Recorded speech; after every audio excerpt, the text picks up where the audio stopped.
राहुल गांधी पे मुकदमा दर्ज होना चाहिए, राहुल गांधी को जेल में जाना चाहिए, तब जाकर के ऐसे शब्दों के प्रयोग इस देश से बंद होंगे। आपको शर्म आनी चाहिए कि आप इस तरीके से अपमानजनक शब्दों का प्रयोग कैसे कर सकते हैं और इस देश की जनता आपके इन शब्दों को बर्दाश्त कैसे कर सकती है, हजम कैसे कर सकती है। लेकिन एक शीर्ष पद पे बैठे हुए लोग ऐसे शब्दों का खुलेआम प्रयोग करते हैं। इस पे एक कानून बनना चाहिए और एक पे संविधान के तहत संसद के अंदर ऐसा कानून बनना चाहिए कि ऐसे शब्दों का प्रयोग करने वालों पर सख्त से सख्त कानूनी कार्रवाई।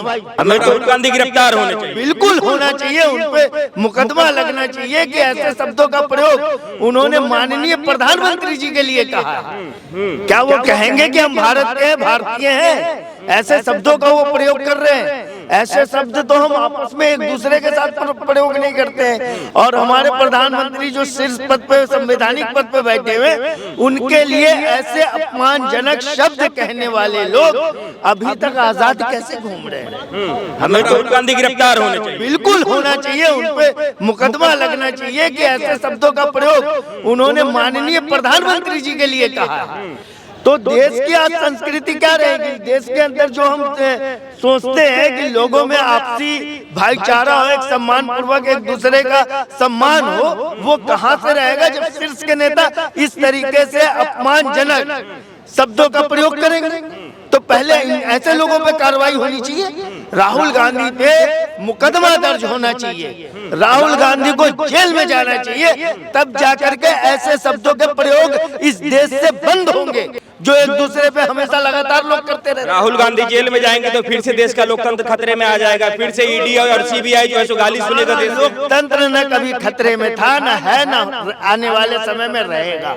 लोकतंत्र की दुहाई देने वाले लोकतंत्र की रक्षा किस शब्दों से कर रहे हैं? ऐसे शब्दों से कि प्रधानमंत्री जी के लिए अपमानजनक शब्दों का प्रयोग करें। ये लोकतंत्र की रक्षा आप बता रहे हैं? ऐसे होती है लोकतंत्र की रक्षा?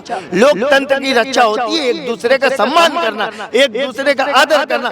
भले ही आपका राजनीतिक विरोध है, आप राजनीतिक विरोध में उनको एजेंडे पे आप उंगली उठाइए ना, आपने ये गलत काम किया, आपने किया, हम आएंगे तो हम ऐसे करेंगे, हम अच्छे काम करेंगे। एक दूसरे को गालियां, आप खुल करके गालियां दे रहे हैं। ये भारत की सभ्यता है? शर्म आनी चाहिए ऐसे लोगों को। तो शर्म आनी चाहिए। तो कांग्रेस के लोग तो ये भी कह रहे हैं कि हमारे नेता को उन्होंने पप्पू कहा तो हमारे नेता ने उनको जो है सो पनौती कह दिया, तो इसमें बुराई क्या है? अगर एक ने आपका अपमान किया तो आप पलट के दूसरे का अपमान कर दो। क्या गांधी जी ने आपको यही समझाया था? आप गांधीवादी, गांधी के लोग बताते हो, गांधी को मानने वाले बताते हो, क्या आप गांधी जी के नक्शे कदम पे चल रहे हो? गांधी जी के नक्शे कदम पे आप चल रहे हो? अगर उन्होंने आपको गाली दी तो प्रति उत्तर में आप भी गाली दोगे। यही आपकी सभ्यता रह गई आज के समय में। जनता और समाज के बीच में आपकी मर्यादा क्या रहेगी? आप स्वयं इसका विश्लेषण कीजिए कि आपको सम्मान कहां से मिलेगा, कैसे मिलेगा। राहुल गांधी ने हमारे और आपके जैसे आम जनता के लिए आवाज उठाया। उन्होंने इसलिए कहा कि हमारे और आपके जेब काट के मोदी जी जो है वो अडानी और अंबानी के जेब भर रहे हैं, इसलिए नरेंद्र मोदी को जो है जो जेब कतरा कहा। जनता को जो परेशानियां हैं, जनता को जो दिक्कत है, जनता को जो इस सरकार से जो नाखुशी है, जो नाराजगी है, उसका आप खुल करके विरोध कीजिए, कोई मना नहीं करता। उसका खुल करके विरोध कीजिए, आप जनता के बीच जाइए, जनता को बताइए कि देखिए आपको आपका किस तरीके से कैसे नुकसान हो रहा है। लेकिन खुल करके आप यदि अपमानित करेंगे, किसी का अपमान करेंगे, तो ये देश, ये भारत के लोग आपको कभी माफ नहीं करेंगे। राहुल गांधी का कहना है कि अच्छा खासा मैच इंडिया जो है वो जीत रहा था और उसके बीच में मोदी जी चले गए और मैच इंडिया हार गया, तो इसलिए पनौती जो है वो मोदी जी हुए। हार जीत लगा रहता है। यदि राहुल गांधी या कांग्रेस पार्टी के समस्त नेतागण यदि उस स्टेडियम में होते और हमारी टीम हार जाती तो क्या करते?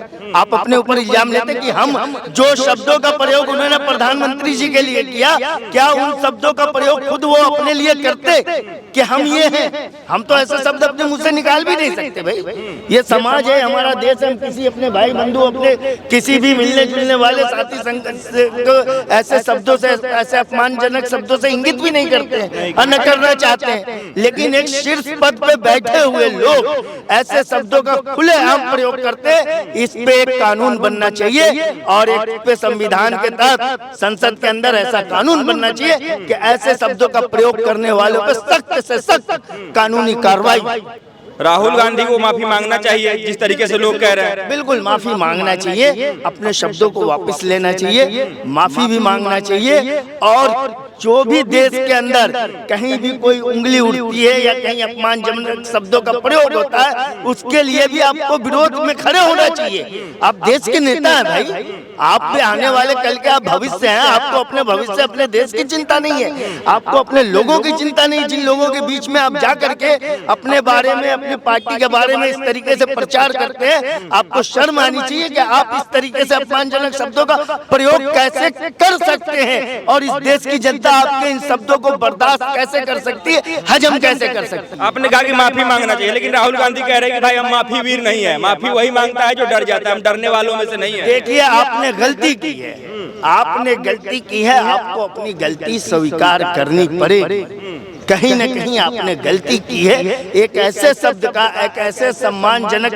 पद पे बैठे हुए व्यक्ति के प्रति आपने ऐसे शब्दों का प्रयोग किया है, आपको माफी मांगनी पड़ेगी। यदि आप इस तरीके से प्रयोग करते रहेंगे तो छोटे मोटे लोग जो आम जनता है उनके नजर में प्रधानमंत्री, राष्ट्रपति की और देश के मंत्रियों की अहमियत क्या रहेगी, वो तो नित्य उनको पता नहीं है कितने अपशब्दों से उनको इंगित करेंगे। अच्छा, ये बात क्लियर नहीं हो पा रहा है, क्या उन्होंने नरेंद्र मोदी को पनौती कहा है या फिर प्रधानमंत्री पद को ही पनौती कह दिया है? देखिए उन्होंने जिसको भी कहा हो, प्रधानमंत्री पद भी वही है और हमारे प्रधानमंत्री भी वही हैं। उन्होंने जिसको भी इन शब्दों से इंगित किया है उसकी घोर आलोचना इस भारत के लोग करते हैं, करते रहेंगे। उनको कहीं से भी इसमें कोई छूट, कोई रियायत नहीं दी जा सकती, नहीं दी जा सकती। बिल्कुल पूर्ण रूप से जो है सो आप राहुल गांधी के इस बयान का विरोध करते हैं? बिल्कुल विरोध करते हैं। मैं कितना भी, देखिए कांग्रेस पार्टी या भाजपा का या किसी भी दल का कितना भी समर्थक क्यों न हो, लेकिन जो गलत है गलत है। मैं गलत का हमेशा विरोध करता रहूंगा, करता हूँ और करता रहता था। राहुल गांधी तो बोला कि